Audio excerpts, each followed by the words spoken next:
পাইতুল বাজারে অরুণ কুমার রায় ওনার একটা মিষ্টির দোকান আছে।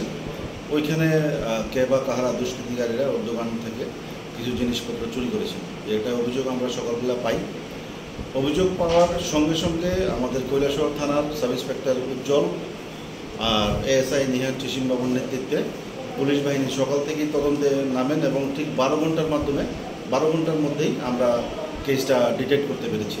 এই ঘটনার সঙ্গে যুক্ত কালীপুরের একজন নাম হচ্ছে দুষ্কৃতিকারী অঞ্জন দাস, তাকে আমরা বিভিন্ন সূত্রের মাধ্যমে তাকে আমরা গ্রেপ্তার করেছি। তার কাছ থেকে চুরি যাওয়া ক্যাশ, কিছু টাকা, আরও অন্যান্য দোকান সামগ্রী আমরা রিকভারি করেছি এবং যে অস্ত্রের সাহায্যে সে দোকানে ঢুকত সেটাও আমরা সিজ করেছি, ওর বাড়ি থেকে আমরা পেয়েছি।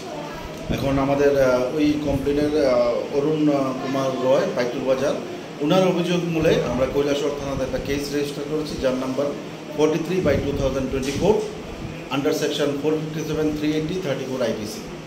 মানে আরও কিছু দুষ্কৃতি থাকার সম্ভাবনা আছে এই ঘটনার সাথে। আমরা তাকে জিজ্ঞাসাবাদ করছি, কালকে তাকে কোর্টে তোলা হবে। আর